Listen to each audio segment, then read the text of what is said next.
Hello everyone. तर मी आणि आमचे मालक आज आम्ही जातोय छत्रपती संभाजीनगरला बिकॉज समथिंग स्पेशल. आणि हे मी आपल्याला समोरच्या ब्लॉगमध्ये जाता जाता समजेलच की आम्ही आज छत्रपती संभाजीनगरला का गेलेलोय. देन पहिले तर आम्ही तिथे पोहोचल्या आम्ही खाल्ले तिथले समोसा राईस, जे की माझे फार फार फार फेवरेट आहेत. आणि आमच्या मालकाने आणले. देन त्यांनी मला असं इग्नोर केलं राव, आणि इग्नोर केलं आणि ते माझे समोसा राईस मला देतच नव्हते. मग मी म्हटलं चला, शेवटी तर आपल्याकडे येणारच आहेत.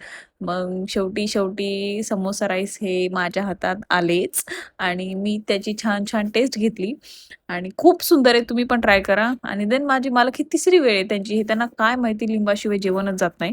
मग ते ही, आणि बापरे एवढी ऑइली तरी त्यांनी आणली होती. मग आमचे मालक खाली आले आणि खाली आल्यानंतर ती एवढी ऑइली तरी तरी टाकणार होते, तर मी त्यांना अडवलं.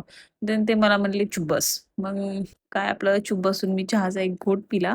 मी एरवी तर चहा घेत नाही, पण चहा पिऊन पाहिला तर चहा मला खरंच आवडला, खूप छान आहे. पण मला आवडती 5 स्टार चॉकलेट. मी एका मॉलमध्ये गेले आणि छत्रपती संभाजीनगरला 5 स्टार चॉकलेट आणली, एक बाईट खाल्ली आणि ह्या साहेबांना दिली. देन तुम्ही बघू शकता त्यांची रिॲक्शन. साहेबांना किटकॅट चॉकलेट आवडते, मला 5 स्टार आवडत नाही म्हणे.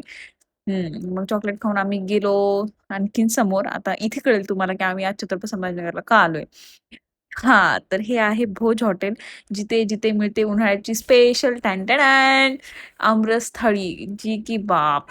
राडा आहे राडा. हे आमरस थाळी मी तर आज बाकीच्या थाळीकडे पाहिलंच नाही. मी तर आज नुसता आमरस खाल्लाय. तुम्ही पण खा, खूप छान आहे. देन आम्ही मसाला पान खाऊन आमचं जेवण संपवलं आणि आम्ही आता निघालोय आमच्या घरच्या दिशेने. हे हे तर तुम्ही ओळखतात. ही आहे माझी कर्व, जी की खूप खूप भारी आहे दिसायला पण, आणि ड्रायव्हिंगला पण सेफ आहे. देन चला भेटूया आता पुढच्या ब्लॉगमध्ये. Tata bye bye. Thank you.